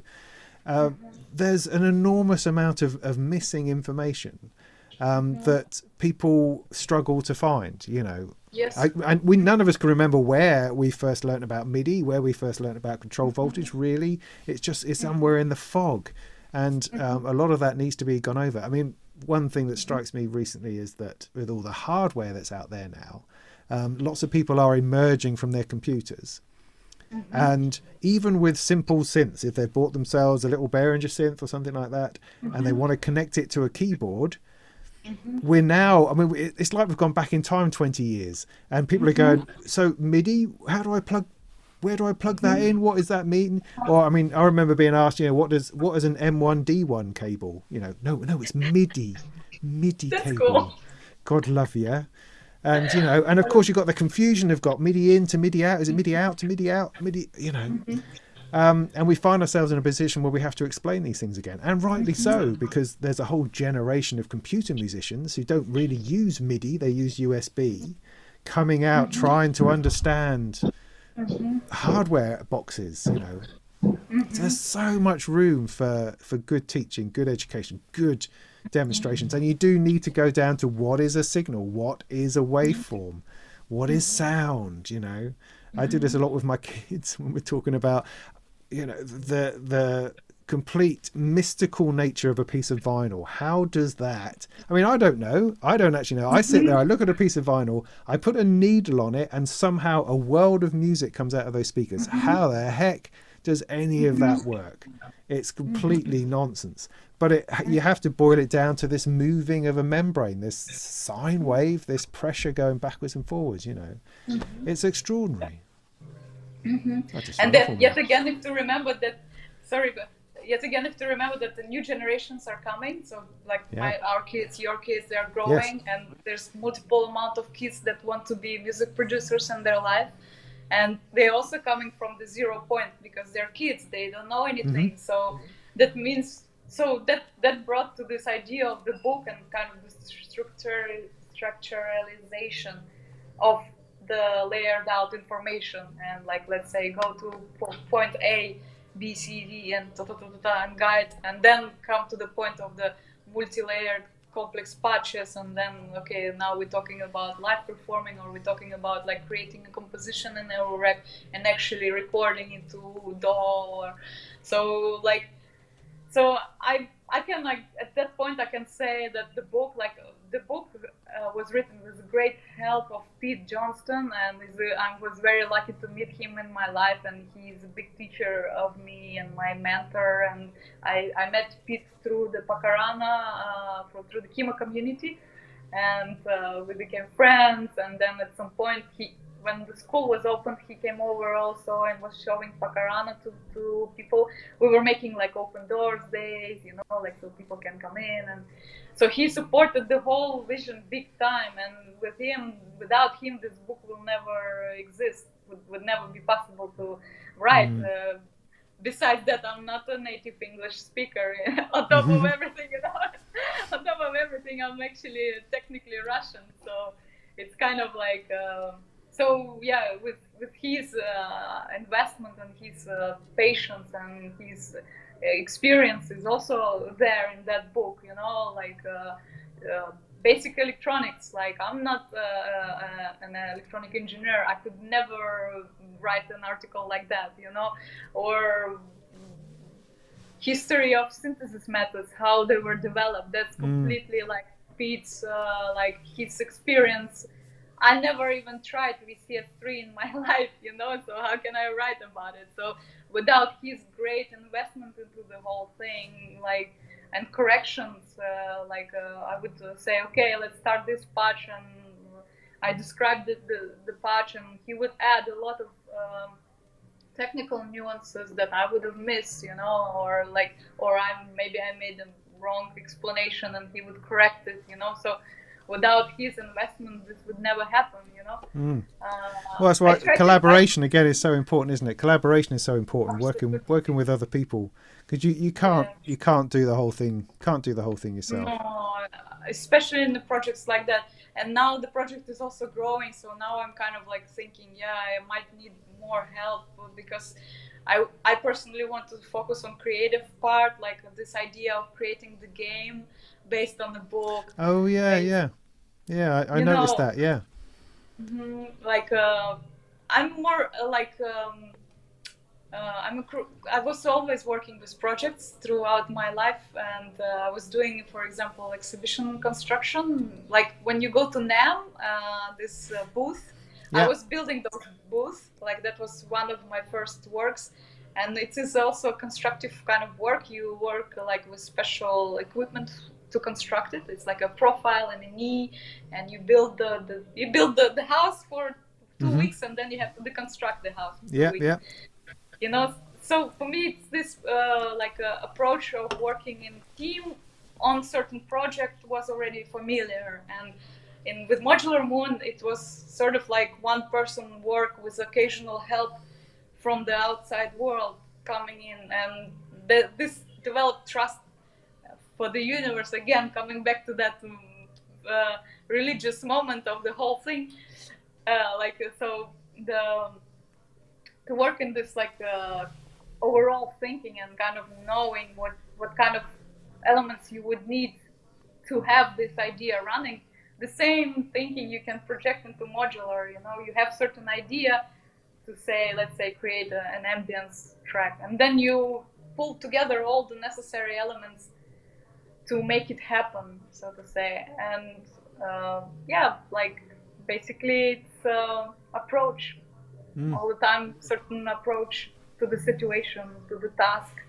And so the next task I created for myself is to create a game based on a book that can also teach a person about modular, but in a very interactive way, in a very like a story, you know. There would be like a little role, how to say, role personage that would have certain journey through the book chapters, but in a way of like maybe it won't be that technical like a book, because all this technical side we already described. It would be more like just funky, interesting experience, you know, which can activate my artistic side and the sound designer side. So in which I'm kind of try to focus most of the time, you know, while being a little bit distracted with this and that. So I try to balance this workflow for myself as well, you know, to be able to kind of, I really like to work on creative projects. Let's see what happens.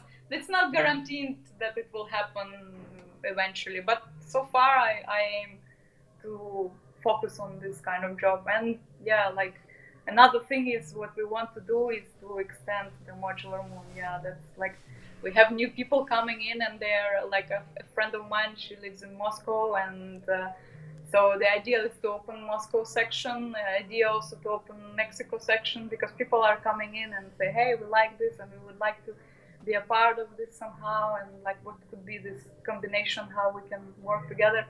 So that would be also next step, which I'm also very proud of, and like very, very welcoming as well, because it would take off a lot of pressure from me as well, you know, like I can like trust to people, and okay, everything is fine, everything is functioning, it's growing, and you know, and then I can focus on what I want to do. And so yeah, I talk too much, I guess. No. It's really interesting. It's really interesting stuff. I mean, do you have any performance plans coming up at all outside of Modular Moon?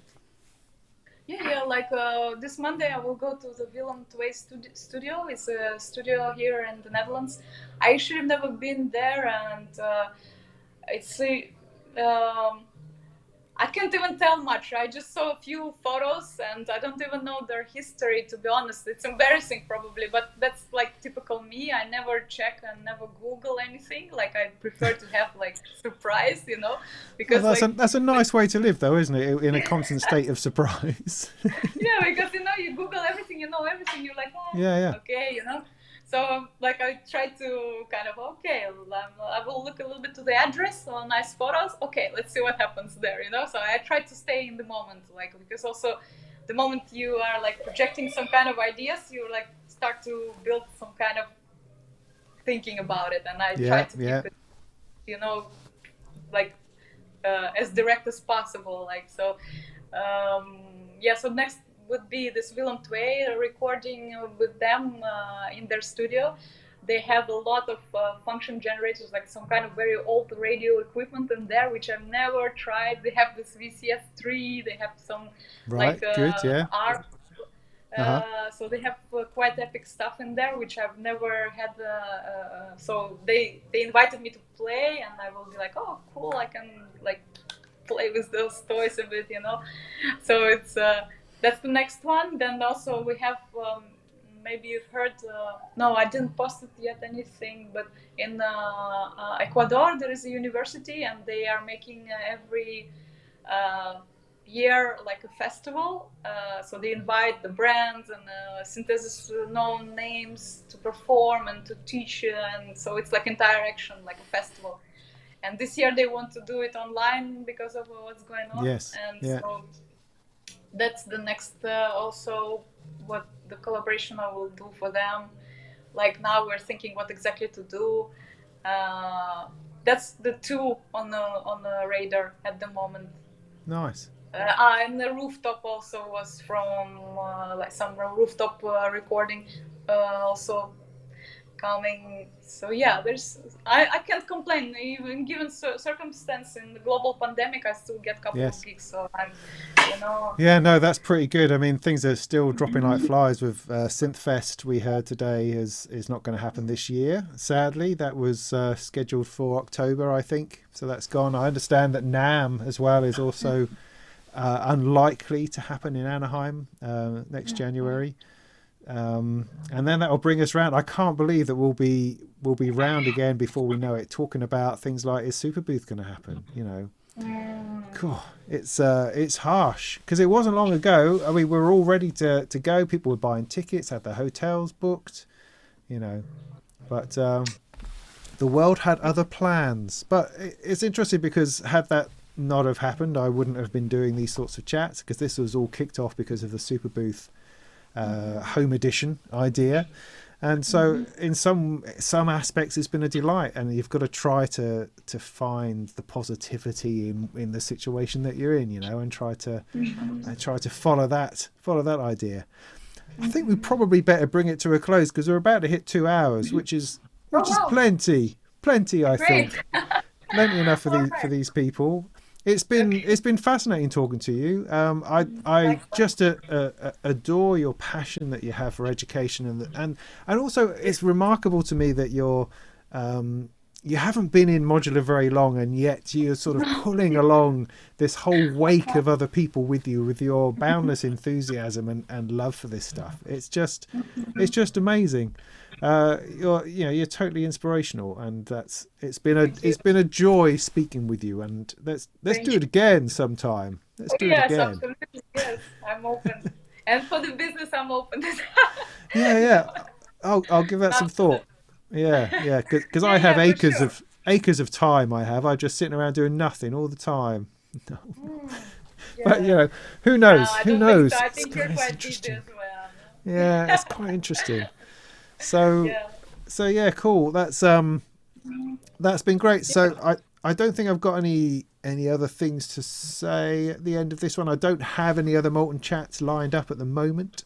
But who knows what will happen in the future. We've got stuff coming along, as you know. I'm going to go away for a week, so I'm not going to be making any videos for a little bit, but I'll be great into it in a couple of weeks. So that'll do. Anna, thank you very much. Do you have any last messages to say to your followers who are hanging on to your every word? Oh, yeah, sorry that I didn't respond the chats. I will try to respond in the chat. So they're fine. They don't mind. They have a lovely time all by themselves. Yeah. All right. But thank you for being with me, following, and thank you because your love is definitely what we all need. Love, and your love is important, and you know, thank you for being there and supporting and believing, and you know, and see you when we see you. And remember, you can get the book, the fabulous book, on the Modular Moon website.